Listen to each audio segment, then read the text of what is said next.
I never expected 3 words about plumbing to completely unravel a woman's understanding of love. But that Tuesday afternoon in suburban Phoenix, a simple joke about fixing a sink perfectly would lead to the most profound conversation about relationships I'd ever witnessed. Sometimes the most life-changing moments happen not when we're looking for them, but when we're just trying to help someone turn off the water. My name is Joey, and if you'd asked me that morning what I thought I'd be doing by sunset, I would have said eating leftover Chinese takeout while binge-watching home renovation shows on my laptop. I definitely wouldn't have said sitting in a stranger's kitchen learning about the difference between fixing something and healing it. Before we jump back in, tell us where you're tuning in from, and if this story touches you, make sure you're subscribed, because tomorrow I've saved something extra special for you. But life has a way of turning ordinary Tuesdays into stories you tell for years. I was 28 freelancing as a handyman around the Phoenix metro area, mostly because I was good with my hands and terrible at office politics. My last corporate job had ended 6 months earlier when I'd suggested that maybe our weekly synergy meetings were actually just expensive ways to avoid doing actual work. Apparently, honesty isn't always the best policy in conference rooms. Handyman thing started accidentally. My neighbor, Mrs. Rodriguez, had a leaky faucet. I fixed it for free, and word spread through the subdivision like wildfire. Turns out, there's a shortage of reliable repair guys who show up when they say they will, and don't treat your home like a construction site. Who knew being decent was a competitive advantage? That particular Tuesday had started like most others. I woke up in my 1-bedroom apartment in Tempe, surrounded by the organized chaos of someone who owns too many tools and not enough furniture. My coffee maker, a temperamental beast I'd inherited from my grandfather, gurgled to life while I checked my phone for the day's work orders. The list was typical. Replace a garbage disposal in Scottsdale. Fix a stuck window in Paradise Valley, and install a ceiling fan for a family in Ahwatukee. Nothing complicated, nothing that would keep me out past dinner time. I'd learned to appreciate predictable days after spending my early 20s chasing excitement that usually ended in regret and empty bank accounts. I loaded my truck, a reliable Ford Ranger that had seen better decades, but still ran like it had something to prove with the day's necessary tools. The Arizona sun was already making its presence known, promising another day where the steering wheel would be too hot to touch by noon. Desert living meant adjusting your schedule around the sun's mood swings. The first 2 jobs went smoothly. The garbage disposal replacement was straightforward. Though the homeowner insisted on describing in detail how the old unit had screamed like a banshee before giving up entirely, the stuck window required more elbow grease than skill. But I managed to get it sliding again without breaking the glass, which the homeowner seemed to consider miraculous. By the time I reached Ahwatukee for the ceiling fan installation, I was running slightly ahead of schedule, a rare blessing in the handyman world. The family was grateful. Their toddler was fascinated by my drill. And I finished the job with time to spare and a genuine sense of accomplishment. Days like this reminded me why I'd left the corporate world. There's something satisfying about fixing things, about taking something broken and making it work again. I was packing up my tools when my phone buzzed with a text from an unknown number. "Hi, I got your number from the neighborhood app. Emergency sink situation. Can you come today? Willing to pay extra for short notice?" Sienna, I stared at the message for a moment. Emergency sink situations weren't uncommon, but something about the tone, polite but urgent, formal but not cold-made, me curious. Plus, I'd learned that willing to pay extra usually meant someone was genuinely desperate, not just trying to skip the line. I texted back, "What kind of emergency? Can probably swing by in an hour." The response came quickly. "Kitchen. Sink won't turn off. Water everywhere. I have no idea what I'm doing, and YouTube is not helping." The please sealed it. There's a difference between someone who's frustrated and someone who's genuinely overwhelmed. And I'd learned to recognize the difference in how people ask for help. The address led me to a neighborhood I'd worked in before, solid middle-class homes built in the 90s. It's the kind of place where people actually knew their neighbors' names and borrowed cups of sugar without it being weird. Tree-lined streets, well-maintained yards, and the sort of suburban tranquility that looked like it belonged in a commercial for family values. As I pulled up to the house, I could see it was well kept but not showy. A modest two-story with desert landscaping and a front porch that actually looked like people used it. Wind chimes hung from the eaves, moving gently in the afternoon breeze. And there was a small herb garden by the front door that suggested someone who paid attention to details. Before I could even get out of the truck, the front door opened, and a woman appeared on the porch. Even from a distance, I could see she was stressed. Her posture had that particular tension of someone who'd been dealing with a crisis for longer than they wanted to admit. I grabbed my basic toolkit and headed toward the house, mentally preparing for whatever chaos awaited inside. My experience, emergency sink situations could range from a simple, loose connection to full-scale plumbing disasters that required calling in the professionals. I was hoping for the former, but prepared for the latter as I walked up the front path. I noticed more details that painted a picture of the homeowner. The porch had a small table with a coffee mug and what looked like a half-finished crossword puzzle. A pair of reading glasses sat folded next to it. The welcome mat was slightly askew, suggesting someone had rushed out recently without straightening a toe in this case. Rushed answered the door. What I didn't know, as I approached that front door with my toolkit and my assumption that this would be just another routine repair call, was that I was about to meet someone who would challenge everything I thought I understood about helping people, about the difference between fixing what's broken and healing what's hurt. Certainly didn't know that a simple comment about doing good work would lead to a conversation about love that would stay with me for months afterward. But that's the thing. It's about ordinary Tuesdays. Sometimes they're not ordinary at all. The woman who answered the door looked like she'd been having the kind of day that starts with spilled coffee and escalates from there. She was probably in her mid-40s, with shoulder-length auburn hair that had clearly been pulled back hastily. And she wore a paint-splattered apron over dark jeans and a white blouse. What struck me most, though, were her eyes, intelligent and expressive, but carrying the particular exhaustion that comes from trying to solve a problem that's completely outside your wheelhouse. "Joey?" she asked, and when I nodded, relief washed over her face like sunrise. "Thank God, I'm Sienna. Please tell me you can work miracles with plumbing, because I think I've managed to break physics somehow." There was something immediately likable about her, the way she could joke even while clearly stressed.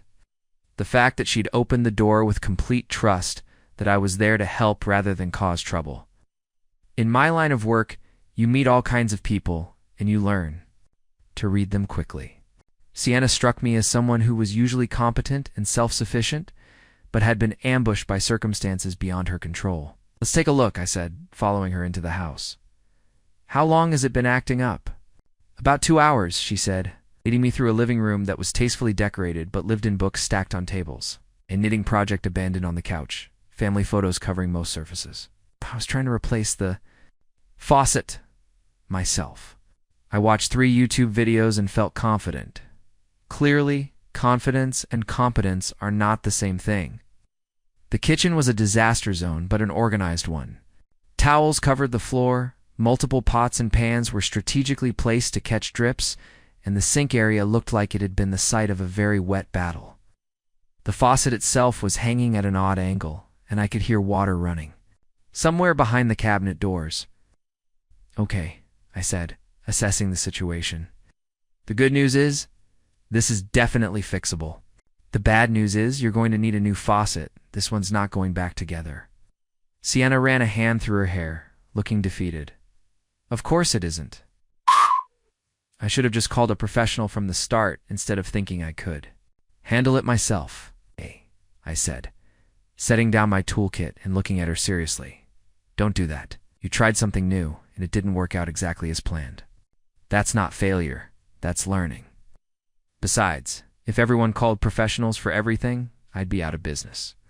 She smiled for the first time since I'd arrived, and it transformed her whole face. "That's very diplomatic of you." Full-service handyman. Plumbing repairs and ego rehabilitation included. While I worked on shutting off the water and assessing the damage, Sienna hovered nearby, clearly the type of person who felt uncomfortable not helping. Ouch. Preparing and narrating this story took us a lot of time, so if you are enjoying it, subscribe to our channel. It means a lot to us. Now back to the story.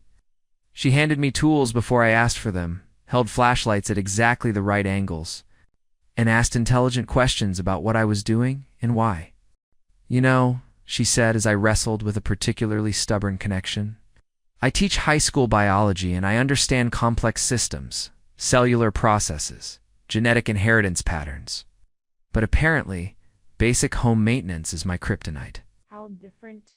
Skill sets, I said, my voice slightly muffled because I was halfway under the sink.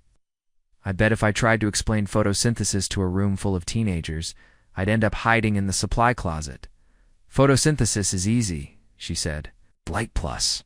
Carbon dioxide plus water equals glucose plus oxygen. It's just chemistry. This, she gestured at the plumbing chaos. This is chaos masquerading as logic. I emerged from under the sink, wiping my hands on a rag. Actually, plumbing is a lot like biology when you think about it. You've got main arteries carrying the primary flow, smaller vessels branching off to different areas, pressure systems that need to stay balanced. It's just that when biology breaks down, you call a doctor. When plumbing breaks down, you call me. Sienna considered this, tilting her head in a way that suggested she was actually thinking about the analogy rather than just being polite. That's actually helpful. So what you're saying is, I gave my sink a heart attack by messing with its cardiovascular system? Exactly. But unlike actual heart surgery, I can fix this without going to medical school. The repair itself took about 45 minutes. The old faucet was completely shot. Whoever had installed it originally had used some creative shortcuts that had finally caught up with them. I had to make a trip to the hardware store for a new shutoff valve and some proper fittings, but Sienna insisted on coming with me, saying she wanted to understand what she should have bought in the first place at the hardware store. She asked questions about everything, why this type of fitting instead of that one, what tools were essential versus convenient, how to tell if a job was within the scope of a confident amateur or required professional help. The guy behind the counter, an old-timer named Gideon, who'd been selling plumbing supplies since before I was born, was clearly charmed by her genuine curiosity. Most people just want to know how much and how fast, Gideon told her as he rang. Up our purchases. It's nice to meet someone who wants to understand the why. Back at her house, I installed the new faucet, while Sienna continued her informal plumbing education. She was a good student, asked smart questions, remembered details, and didn't get frustrated when I had to explain something more than once. There was something refreshing about working with someone who approached an unfamiliar subject with curiosity rather than defensiveness. There, I said, testing the new faucet one final time. Hot water, cold water, proper shutoff, no leaks. You're back in business. Sienna turned both handles, watching the water flow smoothly into the sink. It's beautiful, she said with mock solemnity. I may never take running water for granted again. I was packing up my tools, feeling satisfied with a job well done. When I made the comment that would change everything, well, I said, coiling up the last of my equipment, I'd say that's one sink fixed perfectly. You won't have any more trouble with that faucet. Sienna had been wiping down the counter, but she stopped and looked at me with an expression I couldn't quite read. For a moment, the easy rapport we'd built over the afternoon seemed to shift into something more serious.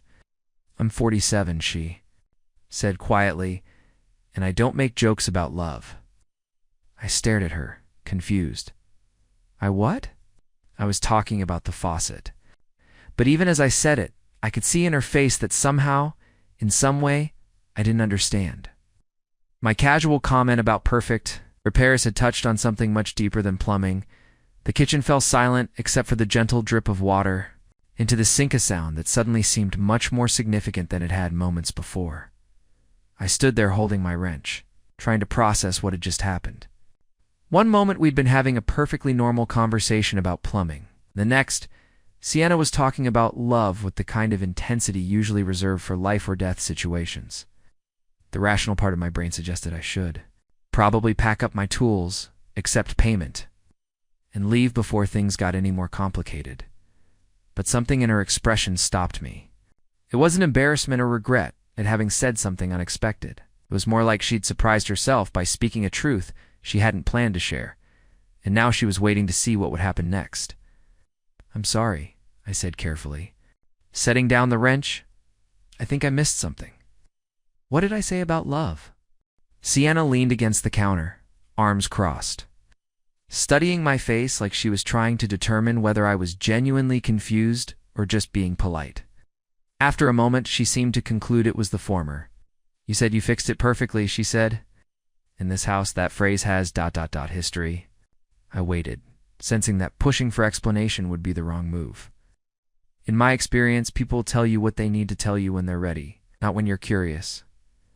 She moved to the kitchen window, looking out at her backyard, where a small garden struggled against the Arizona heat.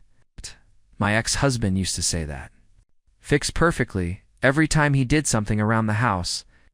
Every time he thought he'd solved a problem or made an improvement, he'd stand back, admire his work, and announce that he'd fixed it perfectly. The way she said it made it clear that the phrase carried weight far beyond its literal meaning. "But he wasn't just talking about repairs, was he?" I asked. She turned back to me, and for the first time since I'd arrived, she really looked at me not as the handyman who was there to solve her sink problem, but as a person she was considering. Whether to trust was something personal, no, she said quietly. He wasn't. Rather than elaborate immediately, she moved to the coffee maker and started preparing a fresh pot. Her movements were precise, methodical, like someone who'd learned to find comfort in routine tasks. "Would you like some coffee?" she asked. "Mean you fixed my crisis, listened to my cryptic comments about love, and you haven't run away yet. Seems like the least I can do is offer you caffeine." I should have said no. Should have politely declined, collected my payment, and moved on to whatever evening plans awaited me. Instead, I found myself saying, "Coffee sounds good," while she worked. I took the opportunity to really look around the kitchen. Now that the crisis was over and the water wasn't flowing everywhere, I could see the details I'd missed before. The refrigerator was covered with photos, but they were all landscapes, flowers, and buildings no people. The spice rack was meticulously organized, alphabetized with military precision.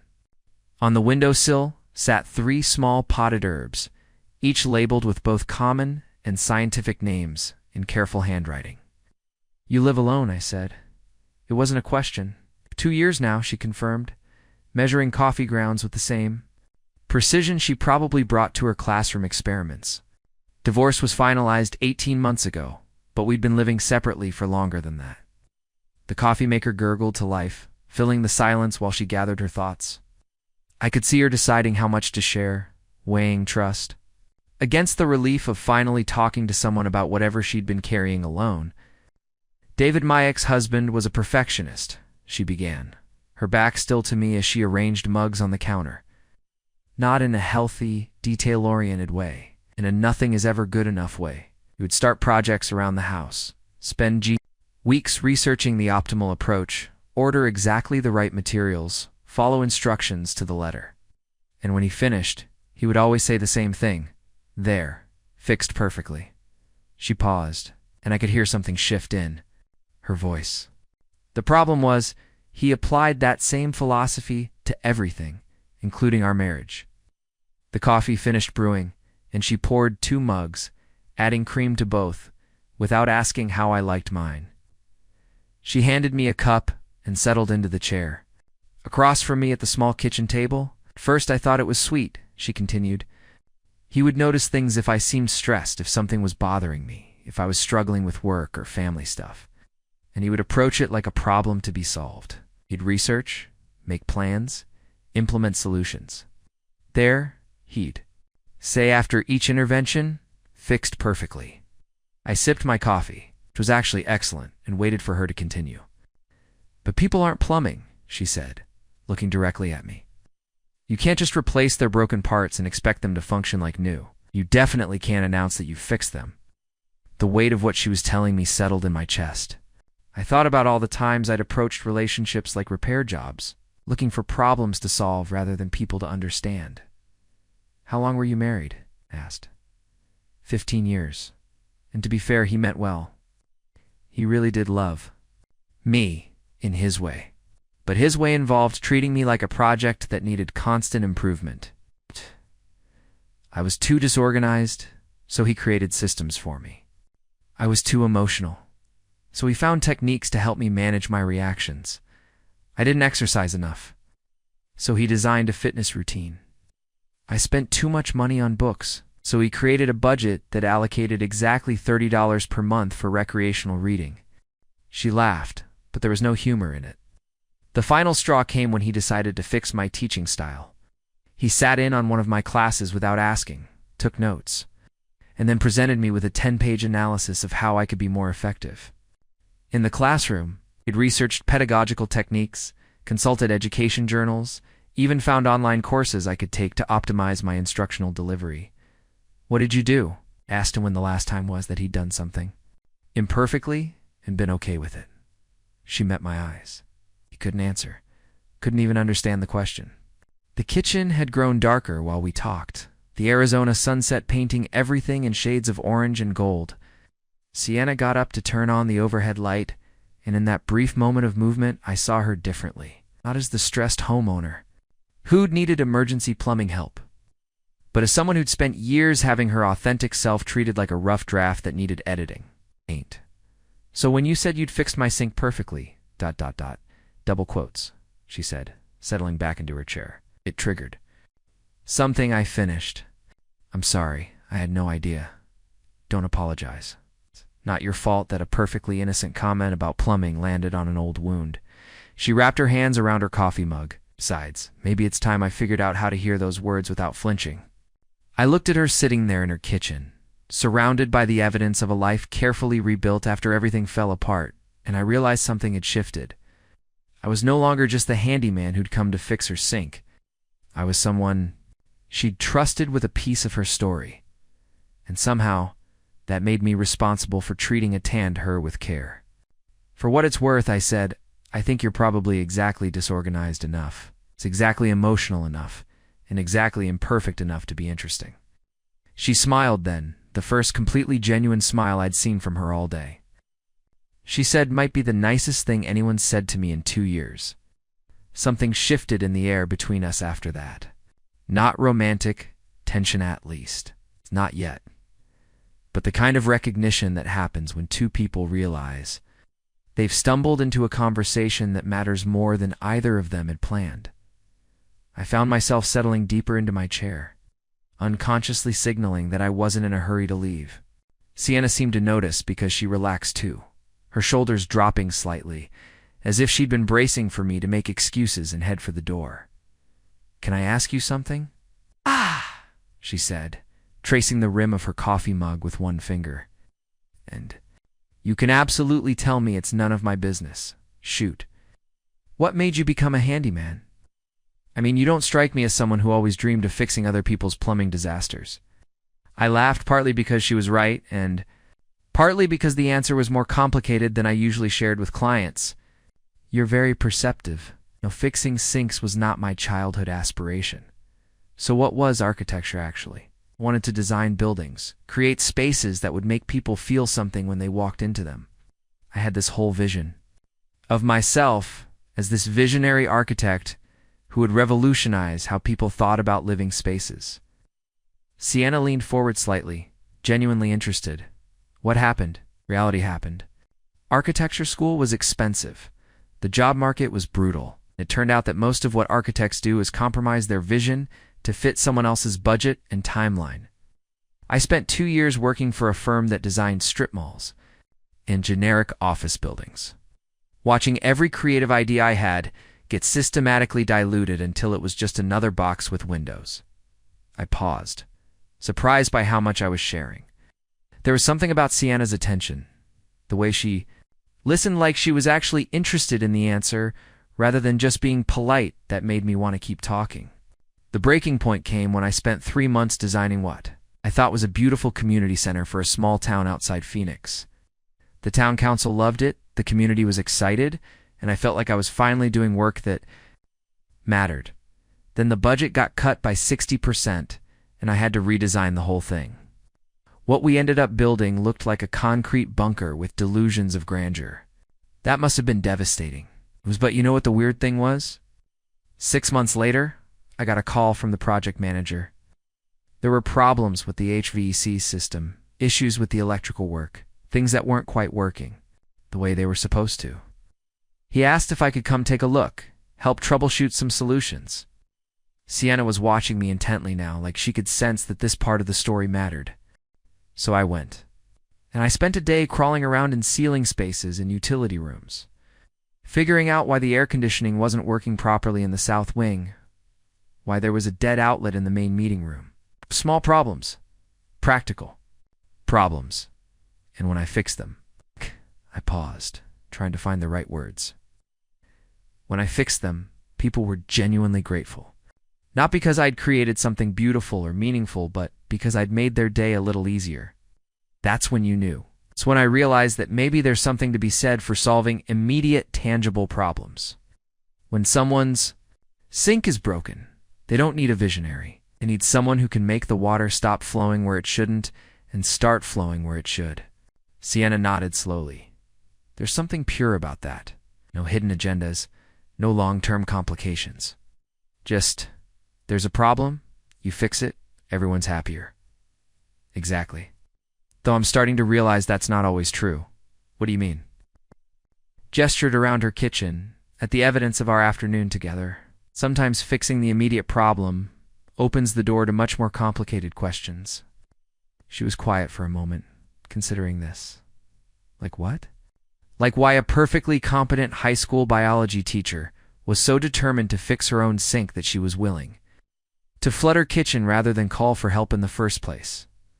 The question hung in the air between us. I could see Sienna, debating whether to deflect with humor or lean into the deeper conversation we seemed to be having despite ourselves. That's a fair question, she said finally. I want to answer it. No, I want to. I think I need to. She got up and refilled our coffee mugs, using the movement to gather her thoughts. David used to handle all the household repairs. It was his domain. I wasn't allowed to touch anything that required tools because I might make things worse or create safety hazards. For 15 years. Anytime something broke, I had to wait for him to find time in his schedule to fix it. Properly, she sat back down, wrapping her hands around the warm mug like it was anchoring her. After the divorce, I made myself a promise. I was going to learn how to take care of my own stuff. No more waiting for someone else's timeline. No more being told I was too incompetent to handle basic home maintenance. I was going to prove, too, myself that I could manage my own life. Today was your first major test. Today was supposed to be my declaration of independence from needing anyone else to solve my problems. She laughed ruefully.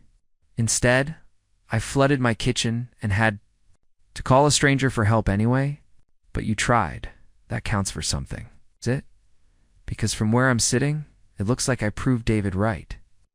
I can't handle things on my own. I set down my coffee mug and looked at her seriously. Sienna, you tried to install a faucet. Didn't work out. So you called for backup. That's not incompetence. That's good judgment. You're just being nice. No, I'm being honest. You want to know the difference between you and half my clients? Most people would have called me the minute they saw water coming out where it shouldn't. You tried to fix it yourself, researched solutions, attempted multiple approaches, and only called for help when you'd exhausted your options. That's not weakness. That's problem solving. She looked at me like she was trying to decide whether to believe me. Besides, I continued, the goal isn't to never need help. The goal is to know the difference between the things you can handle alone and the things that require backup, and to be okay asking for that backup when you need it. Is that what you learned when you left architecture? The question caught me off guard. What do you mean? You went from trying to create something perfect, beautiful all by yourself, to solving immediate problems for people who need help. That's a pretty big shift in philosophy. She was right, and I'd never thought about it quite that way before. I guess yeah. I learned that sometimes the most important thing you can do is show up when someone needs you. Even if it's not glamorous or creative or going to change the world. Even if it's just fixing a sink. We sat in comfortable silence. For a moment, the kitchen growing darker as the sun disappeared entirely behind the mountains.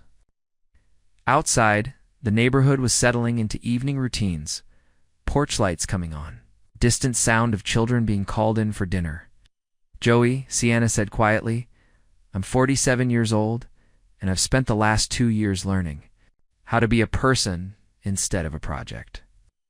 What I meant earlier, when I said I don't make jokes about love, meant that I'm not ready for someone else to come in and try to fix me again. I met her eyes across the table. What if they just wanted to sit in your kitchen and drink coffee while you figured out how to fix yourself? She smiled, and this time it reached all the way to her eyes. That, she said, might be exactly what I need. The coffee had grown cold, but neither of us seemed inclined to move. Outside, the neighborhood had settled into its evening rhythm. And inside Sienna's kitchen, we'd somehow created a pocket of time that felt separate from the rest of the world. It was the kind of conversation that happens maybe once or twice in a lifetime, when two strangers discover they're not as different as they thought. "Can I tell you something I've never told anyone?" Sienna asked, her voice barely above a whisper. I nodded, sensing that whatever she was about to share required careful handling. The day I filed for divorce, I came home and tried to fix the garbage disposal. It had been making this awful grinding noise for months, and David kept saying he'd get to it when he had time. But that day I couldn't stand waiting anymore. I couldn't stand having one more broken thing in my house that I wasn't allowed to touch. She paused, staring into her coffee mug, like it held answers to questions she hadn't figured out how to ask yet. So I got under the sink with a flashlight and a wrench, and I tried to figure it out myself. I had no idea what I was doing, but I was so angry, so tired of being helpless in my own home. I ended up breaking it completely, destroyed it. To call a plumber anyway? What did the plumber say? He was this older guy, probably in his 60s, and he looked at the mess I'd made and just smiled. He said, "Lady, I've seen a lot of garbage disposals in my time, but I've never seen one that someone attacked with this much determination. What were you really trying to fix?"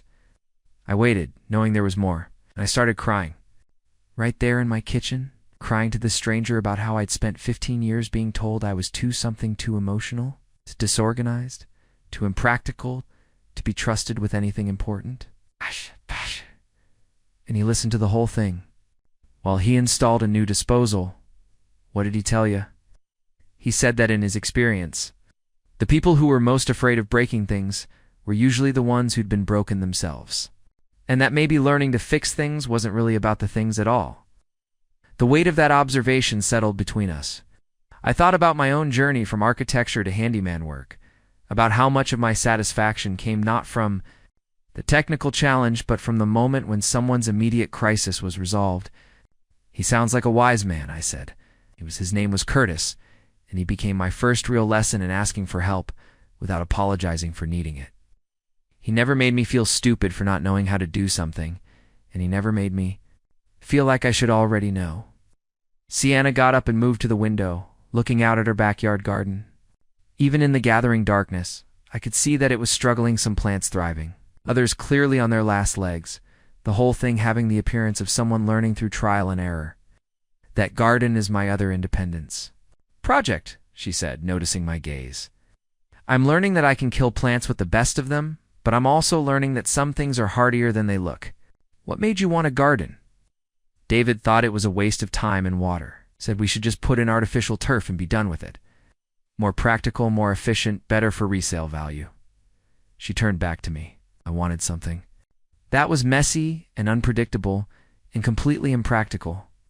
Something that would teach me to be okay with failure. And has it? Yes. I've killed 17 tomato plants, 3 varieties of lettuce, and what I think was supposed to be an herb garden, but turned into a monument to my overconfidence. She laughed. "But those peppers over there, they're thriving despite my complete ignorance of proper growing conditions. Turns out, some things want to grow no matter how little you know about helping them."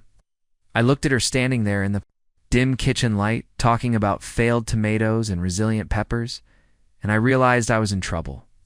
Not the kind of trouble that comes from getting involved with a client, though that was probably part of it, but the deeper kind that comes from recognizing someone whose story intersects with your own in unexpected ways. "Joey," she said, and something in her tone made me look up.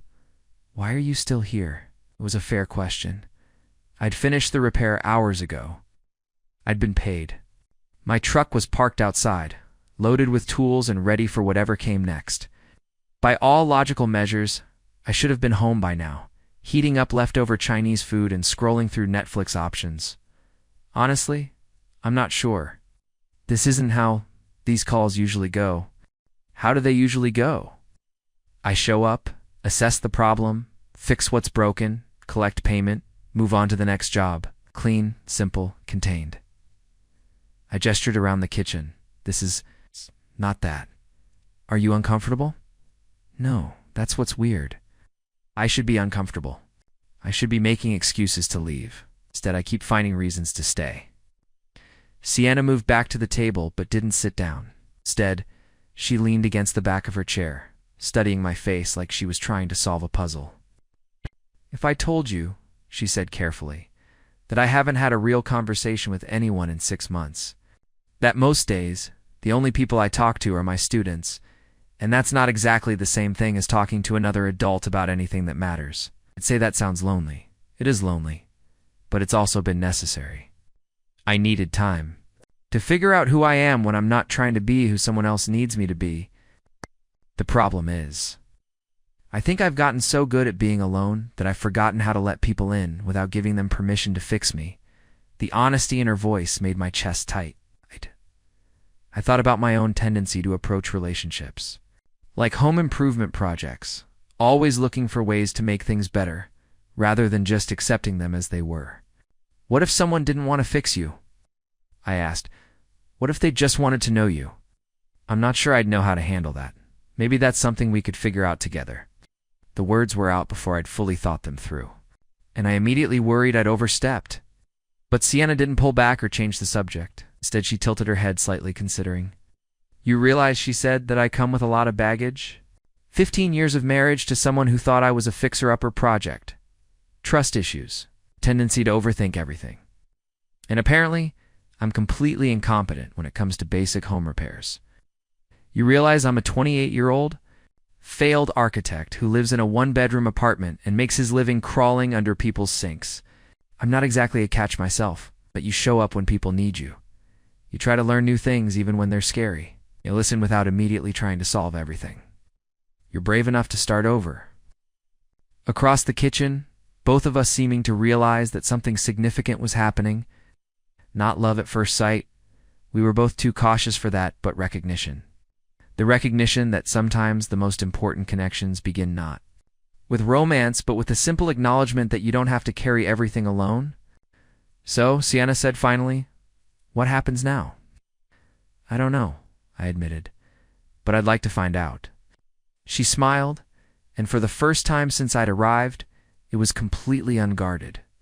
Then maybe, she said, you should stay for dinner. Staying for dinner turned out to be more complicated than either of us had anticipated, though not for the reasons you might expect. As Sienna opened her refrigerator to assess our options, we were interrupted by a sharp knock at the front door, followed immediately by the sound of someone letting themselves in.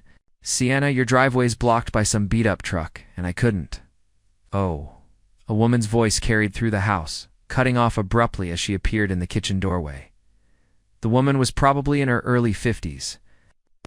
Hair pulled back in a messy ponytail, and the kind of tan that comes from spending serious time outdoors. She wore paint-splattered jeans and a faded t-shirt that read World's Okayest Gardener.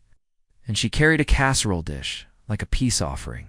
Hey, Monica, Sienna said, and I could hear both affection and mild exasperation in her voice. Gas. Is Joey. He fixed my sink disaster. Joey, this is my neighbor Monica. She has very strong opinions about most things and absolutely no sense of personal boundaries. Monica's eyes moved between us, taking in the coffee mugs, the comfortable way. We were sitting, the fact that I was clearly in no hurry to leave. A slow grin spread across her face. Well, well, she said, setting the casserole dish on the counter. The mysterious sink emergency that required immediate professional assistance. Now it makes sense. It wasn't mysterious, Sienna protested. The faucet actually broke. Show her, Joey. I gestured toward the new faucet installation, but Monica barely glanced at it. She was too busy studying the dynamic between Sienna and me with the intensity of someone who'd been waiting for exactly this kind of development. And how long ago did you finish this emergency repair? I checked my watch and realized, with surprise, that it had been over 2 hours since I'd completed the actual plumbing work. Apparently longer than I thought. I like him, Monica announced to Sienna. He's honest. Also, he has good hands. I can tell by the way he holds his coffee mug. Monica, Sienna said, her cheeks reddening slightly. What? I'm just making an observation. In my experience, you can tell a lot about a man by how he handles tools and beverages. She turned to me. What do you think of our Sienna? The directness of the question caught me off guard. I think she's actable. Good answer. Vague enough to be safe, specific enough to be sincere. Monica opened the casserole dish without asking permission, revealing what looked like some kind of chicken and vegetable creation.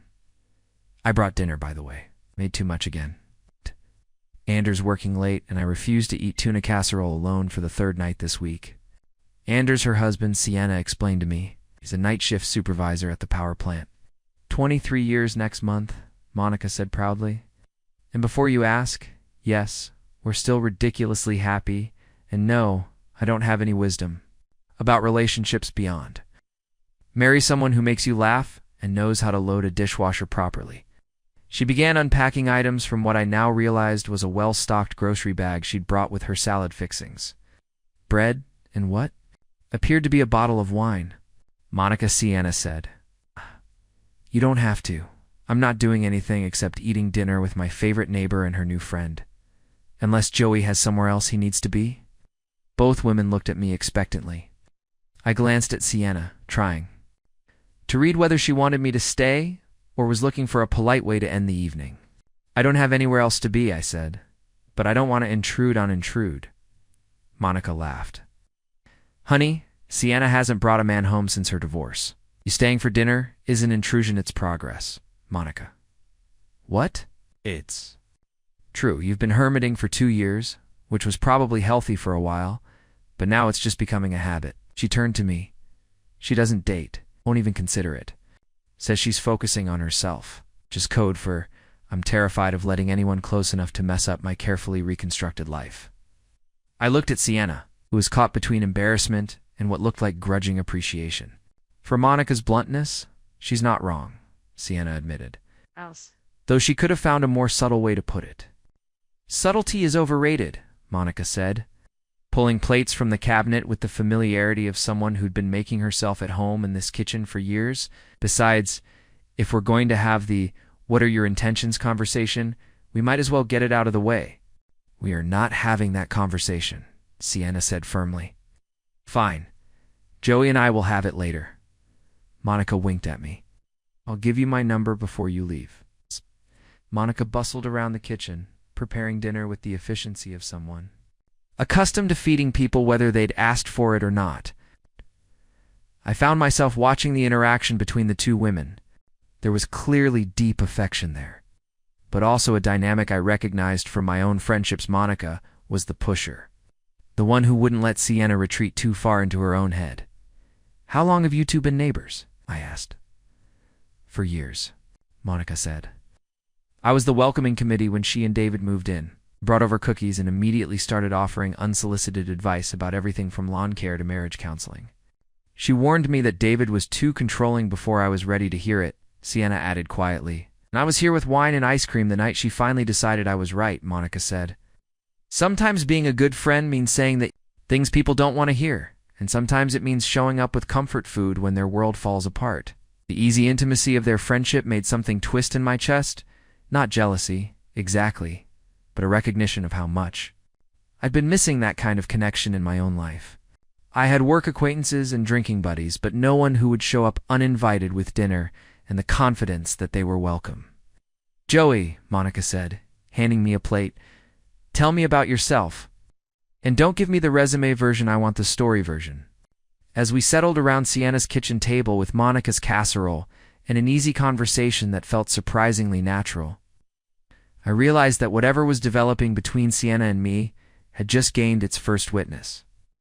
Someone who clearly cared about Sienna's happiness and wasn't afraid to interfere.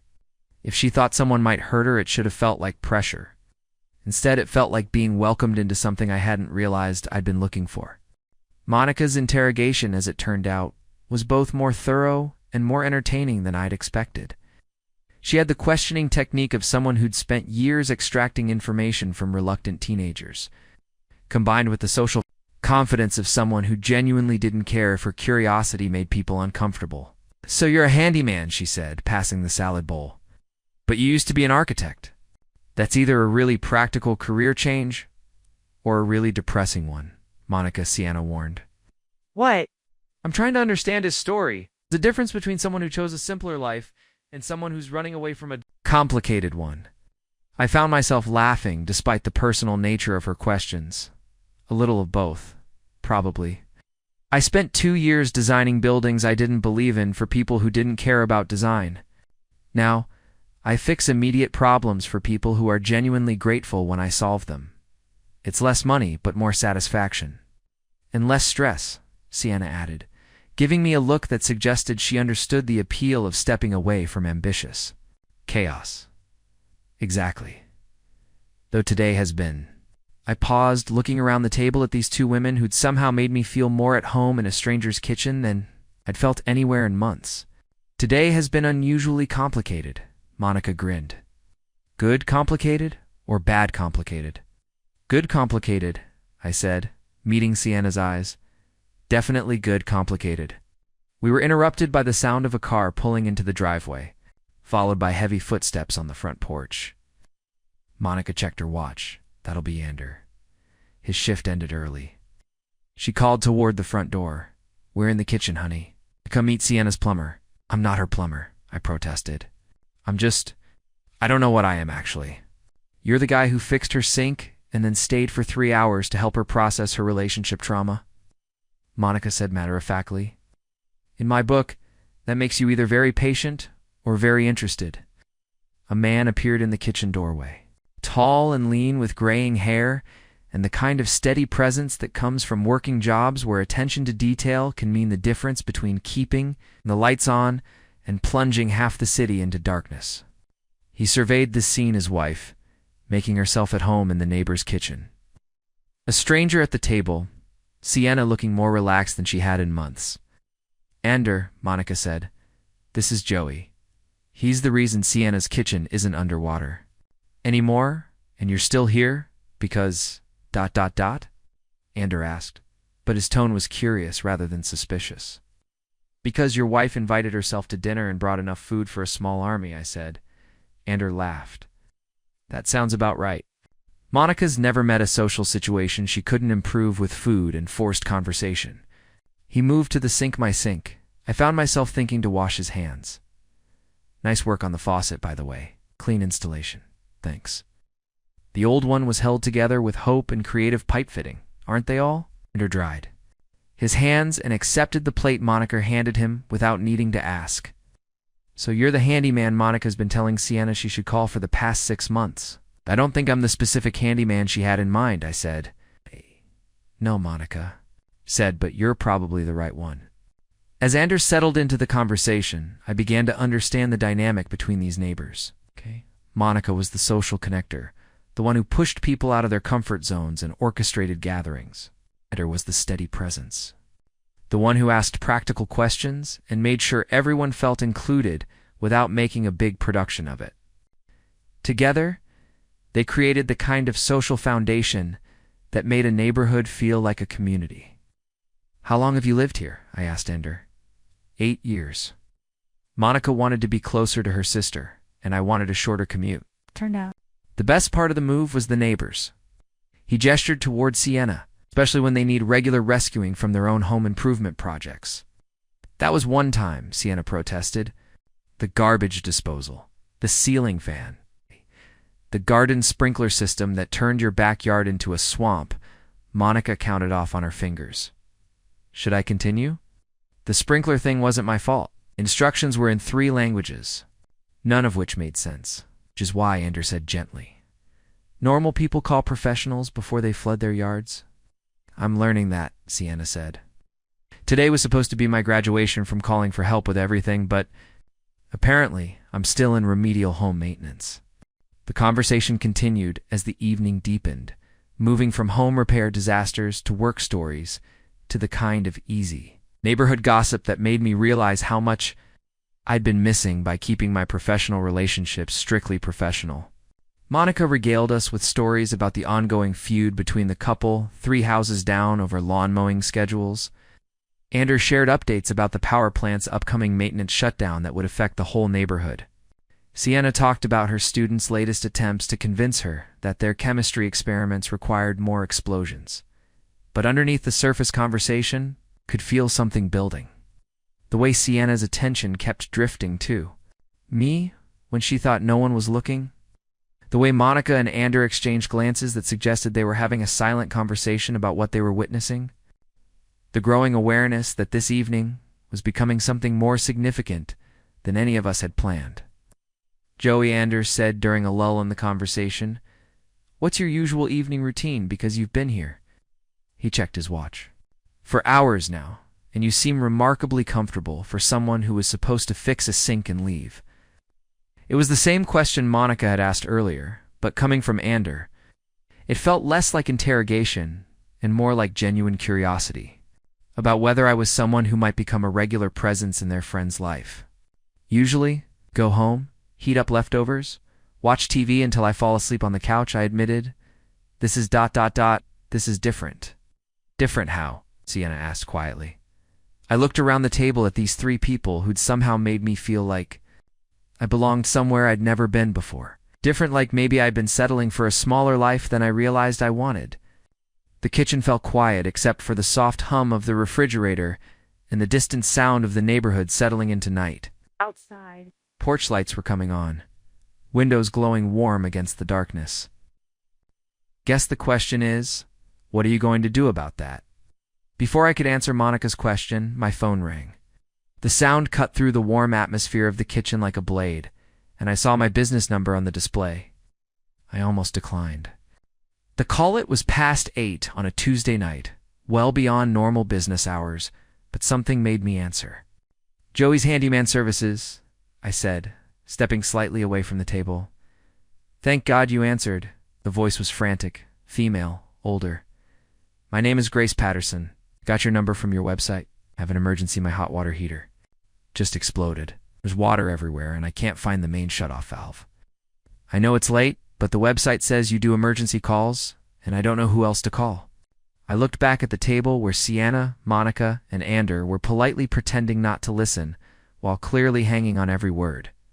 The warmth of the evening, the sense of belonging I'd been feeling, the possibility of something more with.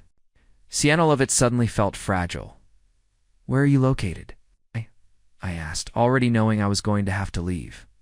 "Tempe, near the university. I can pay double your usual rate for an emergency call." "Please, I'm 73 years old, and I don't know anything about this stuff." Tempe was 20 minutes away in good traffic. With the water main involved, this could easily be a 3-hour job, maybe more if there was additional damage. It was the kind of call that would keep me working until well past midnight. "I can be there in 30 minutes, I said. "Try to find your main water shutoff. It's usually near where the water line enters your house. Turn it clockwise to shut it off." "Thank you," she said, and I could hear the relief in her voice. "Thank you so much." I hung up and looked at the 3 faces watching me. Monica's expression was unreadable. Anders looked sympathetic. He understood the demands of jobs that didn't respect normal schedules. Sienna just looked disappointed, though she was trying to hide it. "Emergency call?" I said unnecessarily. "We heard," Monica said. "Hot water heater explosion sounds serious." "It is. And it's an elderly woman living alone who doesn't know how to shut off her water main." I started gathering my things already. Shifting mentally from the intimate dinner conversation to the practical demands of emergency plumbing. "I'm sorry. This is terrible timing." "Don't apologize," Sienna said quickly. "She needs help. You have to go." But I could see the walls going back up in her expression. The careful distance she'd been learning to maintain for 2 years, reasserting itself. The evening had cracked something open in both of us, and now circumstances were forcing us back into our respective corners before we'd figured out what any of it meant. Joey Anders said quietly, "What time do you think you'll be finished?" "Hard to say. Could be midnight, could be later if there's significant damage." I paused, looking at Sienna. Why, because, Monica said, standing up and starting to clear the table with determined efficiency. We'll be here when you get back, Monica. You don't have to, not we, she corrected, giving her husband a pointed look. Ander and I will go home, but Sienna will be here, and you'll come back when you're done, and you'll finish this conversation. Sienna looked startled. Monica, I can't ask him to. You're not asking. I'm telling. Monica fixed me with a stare that I was beginning to understand could probably stop traffic. You've spent 4 hours in this kitchen having the kind of conversation that matters. You don't walk away from that because of bad timing. But it's going to be so late, Sienna protested. He'll be exhausted, and you'll be what? Sleep? Since when do you go to bed before midnight? Monica turned to me, and you'll be what? Too tired to drive 5 minutes back here to tell this woman whether you want to see her again? No. The directness of it left me speechless for a moment. Monica had a way of cutting through polite evasion and forcing people to confront what they actually wanted. The thing is, Ander said, his voice thoughtful, opportunities like this don't come along very often. Sometimes you have to be willing to be inconvenienced for something that might matter. I looked at Sienna, trying to read her expression. She was chewing her bottom lip, a gesture I was beginning to recognize as her thinking to hard face. Do you want? I asked her directly. She was quiet for so long I thought she might not answer. Ali, she said. I want you to go help that woman. And then ... then I want you to come back. Even if it's late. Back. Even if we're both too tired to think straight. Because Monica's right, I don't want to walk away from this because of timing. Something loosened in my chest. Okay, I'll come back. Promise. Promise. I was halfway to the door when Monica called after me. Joey, what's your favorite kind of coffee? For tomorrow morning? Because if you're coming back tonight, you might as well stay for breakfast. Sienna's face went red. Monica, what? I'm being practical. It's going to be late, and he lives 20 minutes away. The couch is perfectly comfortable. I looked at Sienna, who was somewhere between mortified and amused. Is that... would that be okay? Ask me when you get back, she said, after we see. If you actually keep your promise to return, I'll be back, I said. I know, she said quietly. That's what scares me. As I drove toward Tempe and Grace Patterson's flooded house, I kept thinking about that last comment. Sienna was scared that I'd come back. Not scared that I wouldn't, but scared that I would. Scared of what it might mean to let someone into her carefully reconstructed life. Scared of wanting something she wasn't sure she was ready for. The irony wasn't lost on me that I was driving away from the first real connection I'd felt in years to go fix a stranger's plumbing emergency. But somehow, the fact that Sienna understood why I had to go, that she didn't try to make me choose between helping someone who needed me and staying with her, has made me want to come back even more.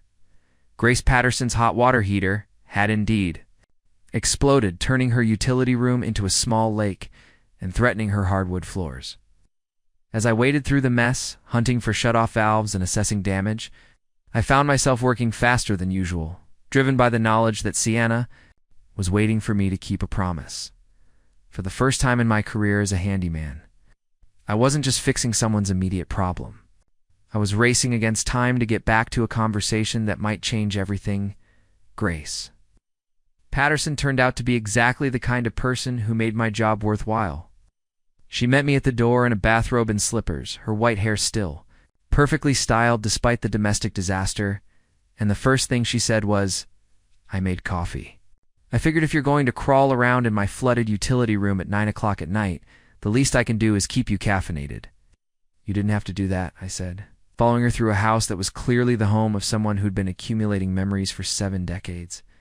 Nonsense. My Harold always said you can tell the quality of a person by how they treat service people. Besides, I'm too nervous to sleep anyway. The damage was extensive, but manageable. The water heater had failed catastrophically, sending 40 gallons of water flooding across the utility room and into the adjacent hallway. The good news was that I'd arrived before the water could reach the living areas. The bad news was that this was going to be a complete replacement job, not a quick repair. How long have you lived here? I asked as I worked to disconnect the gas line safely. 43 years next month. Harold and I bought this place when he got out of the Navy, raised 3 kids here. buried 2 dogs in the backyard, hosted approximately 6,000 family dinners. She handed me a wrench I hadn't asked for, but needed. This water heater was the last thing Harold installed before he passed. That was 8 years ago. I looked up from my work. I'm sorry for your loss. Thank you. He was a good man. Terrible plumber, but a good man. She smiled. I probably should have replaced this thing years ago, but it felt like giving up the last piece of him, you know? I understood completely. Sometimes the broken things in our lives aren't really about the things themselves. Well, I said, Harold did a decent job with the installation. The connections are solid, and he followed code. The unit just reached the end of its natural lifespan. That's what I figured. Everything does eventually. She watched me work for a moment. Ow. You married? Joey? The question caught me off guard. No, ma'am. Girlfriend. I paused, wrench in hand, thinking about Sienna sitting in her kitchen, waiting to see if I'd keep my promise to return. Maybe it's as complicated the good ones usually are. My Harold and I met at a USO dance in 1954. He was shipping out the next week, and I was engaged to someone else. She chuckled. Broke off my engagement 2 days later and married Harold 6 months after that. 61 years together before the cancer took him. You broke off an engagement after one dance. Sometimes you just know. Not the fairy tale version of knowing that's just hormones and wishful thinking. The real version, where you meet someone and think, oh, there you are. I've been looking for you without knowing what I was looking for. I thought about the afternoon in Sienna's kitchen. The way conversation had flowed between us like we'd been talking for years instead of hours. Did you ever regret it, ending things with the other guy? Not for 1 second. Poor Richard was a nice enough man, but being with him felt like wearing shoes that were the wrong size. Technically functional, but never quite comfortable. She handed me another tool. Being with Harold felt like coming home. As I worked to install the temporary connections that would get her through the night until I could return with a new water heater. Grace regaled me with stories about Harold's various DIY disasters, her children's adventures, and the evolution of their neighborhood. Over 4 decades. She was the kind of person who understood that conversation made difficult work more bearable. There, I said finally, testing the temporary hookup. You'll have hot water for showers, and this will hold until I can get back tomorrow with a new unit. You're a lifesaver, literally. At my age, a cold shower might have been the end of me. She insisted on writing me a check immediately, adding a tip that was more generous than necessary. Now you'd better get going, ma'am. Now back to your complicated, maybe girlfriend situation. It's almost 11:30, and if she's still awake waiting for you, that tells you something important. What's that? That she's just as interested in figuring out the complicated part as you are? The drive back to Sienna's house gave me 20 minutes to think about what I was walking into.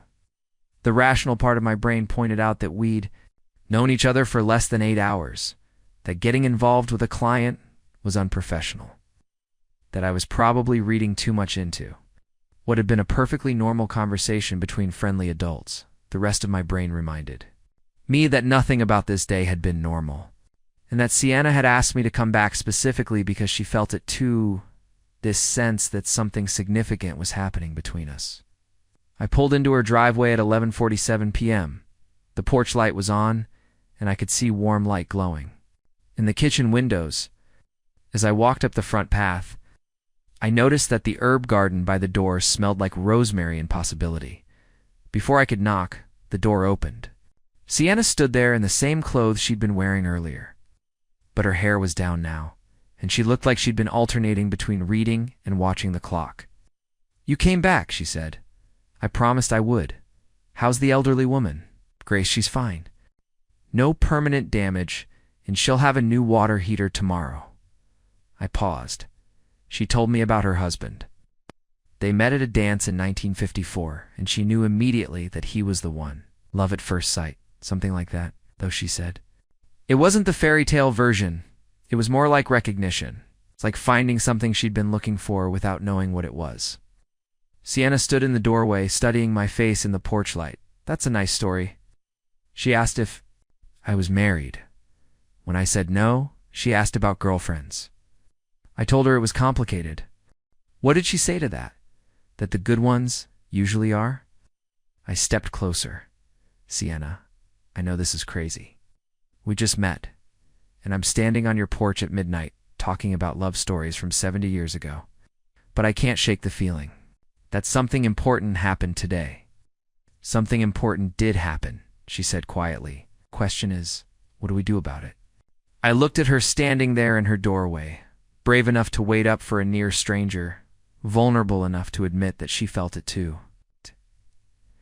And I realized that Grace Patterson had been right. Sometimes you just know. Maybe I said we start by admitting that we both want to find out. Sienna smiled, stepped aside, and opened the door wider. Then come inside, she said. Let's find out together. The house felt different at midnight, quieter, more intimate, like it was holding its breath while we figured out what came next. Sienna led me back to the kitchen, where she'd left a book. Open on the table, something about plant biology and 2 coffee mugs waiting by the machine. I wasn't sure you'd actually come back, she said, starting a fresh pot of coffee despite the late hour. Part of me thought you might use the emergency call as a graceful exit strategy. Did you want me to? She turned to face me, leaning against the counter. No, but it would have been understandable. Easier, maybe. Starting to think easier might be overrated. The coffee maker gurgled to life, filling the silence while we looked at each other across the kitchen. There was something different in her posture, now less guarded, but also more aware of what we were walking into. Tell me about Grace, she said. What was she like? Remarkable. 73 years old, living alone in the house she shared with her husband for 61 years. Her water heater exploded, and instead of panicking, she made coffee for the repair guy and told me stories about Harold while I worked. What kind of stories? I settled into the same chair I'd occupied earlier in the evening, amazed at how natural it felt to be back in this space. How they met. How she knew he was the one. How they built a life together.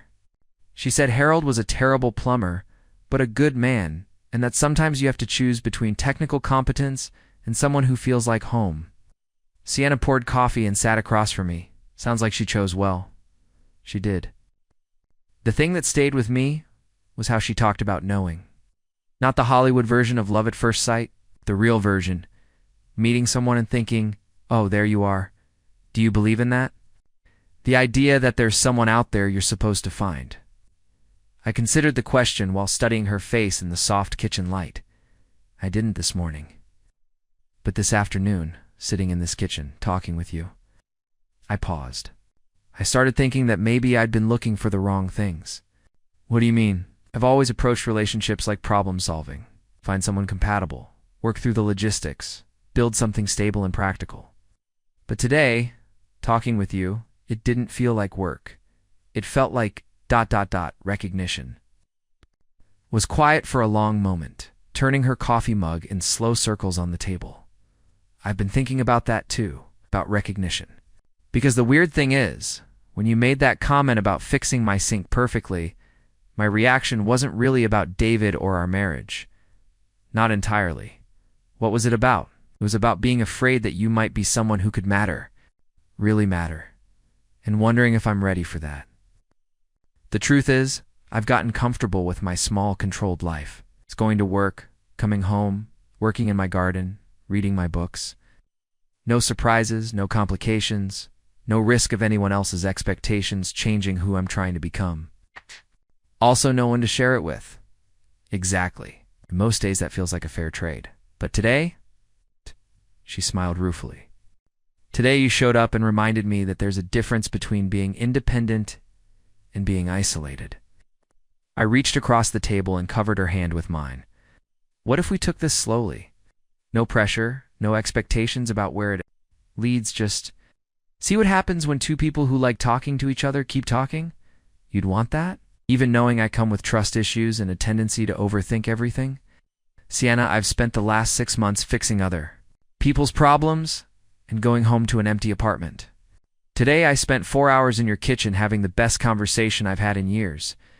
Then drove across town to fix a stranger's water heater while thinking about getting back to you. If that's not a sign that something's different, I don't know what is. She turned her hand palm up, lacing her fingers through mine. Monica's going to be insufferable about this. She's been trying to set me up with people for 2 years. Maybe she'll take credit for the whole thing. She absolutely will. By tomorrow morning, she have convinced herself that the sink breaking was part of some cosmic plan she helped orchestrate. We sat there holding hands across the kitchen. Maybe she'll take credit for the whole thing. She absolutely will. By tomorrow morning, she have convinced herself that the sink breaking was part of some cosmic plan she helped orchestrate. We sat there holding hands across the kitchen. Table and I realized that this was what Grace had been talking about. Not the dramatic movie moment of instant recognition, but the quieter certainty that comes from finding someone who makes you want to be braver than you thought you could be. So what happens now? Sienna asked. Now I finish this excellent coffee and then I drive home to my apartment and think about today. Tomorrow I come back to install Grace's new water heater and then maybe I call you and ask if you'd like to have dinner somewhere that serves food. We didn't have to cook ourselves. Like a date? Like a date. A first date. Even though we've already had our first fight about plumbing terminology and I've met your protective neighbor and you've told me about your divorce. Sienna laughed. When you put it like that, we're doing this completely backwards. Maybe. That's why it feels right. She squeezed my hand. Joey, yeah, thank you for coming back. And thank you for understanding why I needed you to leave in the first place. Thank you for asking me to come back. And for trusting me with. I gestured around the kitchen, at the remnants of our evening, at the space she'd created for herself after everything fell apart. All of this. We finished our coffee in comfortable silence. Neither of us in a hurry to end the evening, but both understanding that some things need time to develop properly. When I finally stood to leave, Sienna walked me to the door. I'll call you tomorrow, I said. After I finish with Grace, I'll answer. Good. I was halfway down the front path when she called after me. Joey, I turned back. You fixed my sink perfectly, she said. But you did something even better. You showed me the difference between fixing something and healing it. I smiled. I'm pretty sure you did that part yourself. Maybe, but I couldn't have done it alone. As I drove home through the quiet Phoenix streets, I thought about the distance between morning and midnight. Between a routine service call and whatever this was becoming, tomorrow would bring new challenges, new conversations, new opportunities to either build something together or discover that one magical evening doesn't necessarily translate into lasting connection, but for the first time in longer than I could. Remember, I was looking forward to finding out 3 weeks later. I was back in Sienna's kitchen, but this time I was there for dinner rather than a plumbing emergency. The sink I'd installed was working perfectly. The herbs in her windowsill garden had tripled in size, and somewhere between our first official date and our 7th, we'd fallen into a rhythm that surprised us both with how natural it felt. Hand me that wrench, Sienna said from underneath the kitchen sink. Are you sure you don't want me to, Joey? Her voice was muffled but firm. I can replace a garbage disposal. You've taught me well. I handed her the wrench and tried not to hover while she worked. Teaching Sienna basic home maintenance had been her idea, way to build confidence and independence while spending time together. What I hadn't expected was how much I'd learn about patience, about the difference between helping and taking over, about trusting someone to figure things out even when you could do it faster yourself. There, she said, emerging from under the sink with grease on her cheek and satisfaction in her voice. How's that for proper installation? I tested the switch, and the disposal hummed to life smoothly. Perfect. I'm 47, she said with a grin. And I'm finally learning to appreciate compliments about my mechanical skills. We'd developed a running joke about the phrase that had started everything. Now, when one of us said something was perfect, the other would respond with their age and a statement about jokes, love, or whatever seemed appropriate to the moment. It was silly, but it reminded us both of how far we'd come from that first awkward exchange. Monica knocked on the back door and let herself in, carrying what appeared to be enough groceries for a small army. This had become another routine Monica, happening by whenever I was at Sienna's house, usually with food and always with opinions about our developing relationship. How's the garbage disposal project going? She asked, unloading ingredients onto the counter. Successfully completed without male intervention, Sienna announced proudly. Good for you. Joey, you're staying for I'm not bringing dinner. I'm bringing ingredients. There's a difference. You two are cooking him, just providing the supplies. She paused in her unpacking. Besides, Anders working late again, and I refuse to eat alone when there's a perfectly good dinner party happening next door? Is that what this is? I asked. A dinner party? This is what happiness looks like when it's not trying to be perfect, Monica said matter-of-factly. Messy, improvised, and better than anything you could have planned. As if summoned by the mention of his name, Ander appeared at the back door. Smells like Monica's been cooking again. I haven't been cooking. I've been enabling other people's cooking. She handed him a beer from Sienna's refrigerator like she lived there. How was the power plant? Same as always, keeping the lights on, one maintenance check at a time. He settled into what had become his usual chair at Sienna's kitchen. Table, Joey, how's business? Busy. Spring always brings out everyone's home improvement ambitions. I accepted the beer Monica handed me. Speaking of which, Grace Patterson says hello. She started recommending me to all her friends. Grace is the woman with the exploded water heater, Sienna asked. The same one. She's become something of a matchmaker. Apparently, she's been telling everyone that I'm a nice young man who's good with his hands and even better with his heart. She's not wrong, Sienna said, bumping my shoulder as she moved around the kitchen. I love Grace, Monica declared. Anyone who can fix a water heater at midnight and still show up for a relationship conversation is worth keeping around. As we cooked dinner together, Sienna directing, Monica kibitzing, Ander and I handling the heavy lifting, I marveled at how different this felt from the solitary evenings I'd grown accustomed to.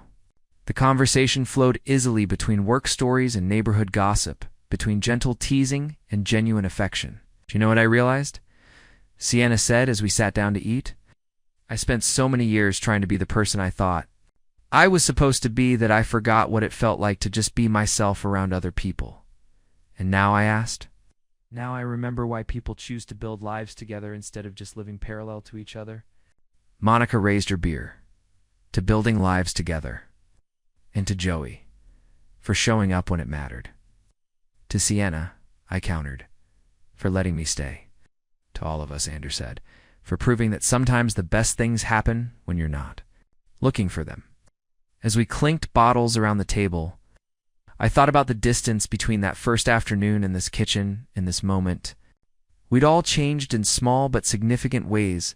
Sienna had learned to trust her own competence. I'd learned the difference between solving problems and building relationships. And Monica and Ander had gained the satisfaction of watching, too. People they cared about find something worth keeping. What are you thinking about? Sienna asked quietly. Just this. How different everything is from 3 weeks ago? It's better different, or just different? Definitely better different. She smiled and reached for my hand under the table. I'm 47, and I'm finally learning that some jokes about love are worth making. 6 months after the Great Sink disaster, I was sitting in the same kitchen where everything had started. But now I had my own coffee mug one Sienna had, bought specifically for me, with world's most patient teacher printed on the side. She'd given it to me after I'd successfully taught her to install a ceiling fan without either of us ending up in the emergency room. The morning sun streamed through windows that Sienna had learned to repair herself when the old latches gave out. Her herb garden had expanded to include a small greenhouse that Ander had helped us build, and Monica's emergency dinner ingredients had become a permanent feature of the pantry. I have news, Sienna said, setting down her own mug a gift. From her students that read science teacher, like a regular teacher but cooler, good news or complicated news? Good complicated news, the best kind. She settled into the chair across from me, the same one she'd occupied that first evening when we'd talked about broken things and second chances. The school district approved my proposal for the summer science program, hands-on learning, real world. Applications. Getting kids excited about chemistry by showing them how it applies to everyday life. That's amazing. You've been working on that proposal for months, and I couldn't have done it without learning to believe in my own competence again. Turns out, figuring out how to fix a garbage disposal gives you confidence to tackle bigger challenges. She reached across the table and took my hand. Here's the complicated part. The program is going to require a lot of summer travel. School visits across Arizona, maybe some workshops in California and New Mexico. I felt something shift in my chest, not quite worry, but awareness that we were approaching one of those moments that define the direction of a relationship. How much travel? Maybe 1 week out of every 3 for June through August? It would mean leaving you to handle Monica's dinner invasions on your own? I laughed. I think I can manage Monica. The question is, how do you feel about having something you love that takes you away from home regularly? Sienna was quiet for a moment, and I could see her working through the implications. 6 months ago, the idea of committing to something that required flexibility and trust in other people would have terrified her. Now she looked excited about the possibility. I feel like maybe I'm ready to have a life that's bigger than just safe, she said. And I feel like having someone to come home to makes it easier to leave in the first place. I'll definitely have someone to come home to. Promise? Promise. Besides, Grace Patterson has been asking when she's going to meet that lovely teacher you've been telling me about. I'll need you back to make proper introductions. Right.